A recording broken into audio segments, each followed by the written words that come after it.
Quand on regarde la composition d'équipe, quand on regarde la composition du groupe, c'est une équipe qui est très jeune.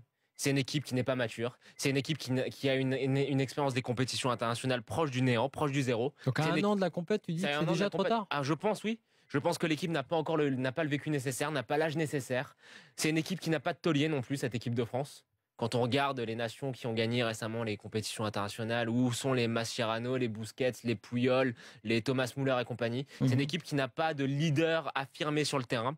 C'est une équipe qui est très jeune. Et donc, si je demande à Didier Deschamps, un peu naïf, si je peux me permettre de demander à Didier Deschamps de nous faire rêver, c'est parce que voilà, à mon sens, maintenant, il faut assumer. Il faut assumer qu'on a une équipe très jeune, bourrée de talent, que la Coupe du Monde 2018 c'est terminé, qu'on ne la gagnera pas, mais qu'en revanche, ce qu'on peut faire, c'est un projet. Ça, tu le dis, ça. Hein. Ouais, je le dis. Qu'on la gagnera pas, d'accord. C'est un projet sur le moyen terme. On en reparle. En essayant de donner à ces jeunes, de leur donner leur chance, de continuer de leur donner leur chance, d'essayer de les faire progresser, de faire un projet sur les 4-6 ans à venir avec la Fédé, et de vraiment se dire, voilà, cette Coupe du Monde, on n'a pas l'expérience qu'il faut, mais au moins donner du plaisir aux gens, parce que je pense que cette équipe a vraiment le potentiel pour être un peu l'équipe à la mode de la prochaine Coupe du Monde.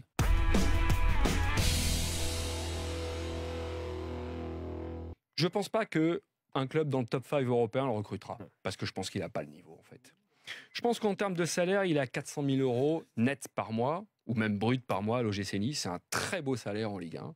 Alors évidemment, il pourrait trouver mieux, mais par vécu, par expérience, de la caillasse, ces mecs-là, ils en ont déjà tellement. Et c'est pas comme s'il n'avait pas déjà croqué. Hein. Ils en ont déjà tellement. Ils vont encore en avoir avec 400 000 euros plus les primes à l'OGC Nice, il se retrouvera.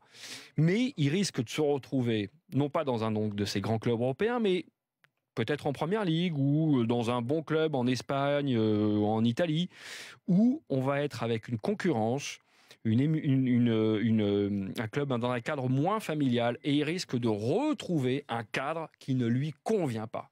Et de retomber dans ses défauts, de s'isoler, parce qu'il n'aura pas cette affection qu'il pourra rendre à ses coéquipiers. Et si c'est pas le choix de l'argent, donc, si c'est pas le choix de la compétitivité, parce que s'il veut gagner la Ligue des Champions, parce qu'il peut prétendre la gagner un jour, il ne l'aura pas, le club aujourd'hui, que ce soit le Bayern, la Juve, le Real, le Barcelone, qui iront le chercher, qui reste à l'OGC Nice encore une année. Il sera dans ce cadre-là familial qui lui permettra de grandir et de mûrir encore. Et après, dans un an, on en reparlera. Il n'aura pas perdu ses qualités et ça reste encore un joueur jeune.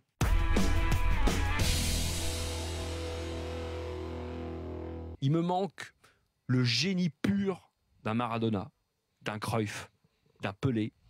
Pour ne citer que ces trois-là, mais là on est dans le Gotha.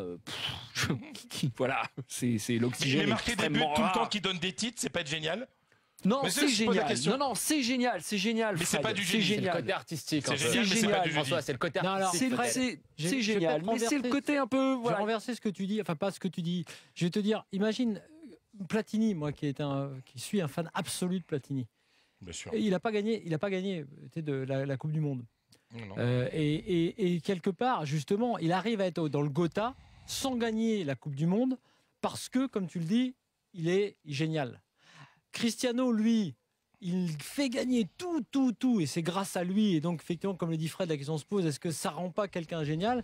Et la question, c'est, Fred, c'est peut-être, est-ce que ça suffit? Parce que finalement, on veut pas forcément, en gros, le palmarès incroyable. On veut le mec qui te fasse rêver.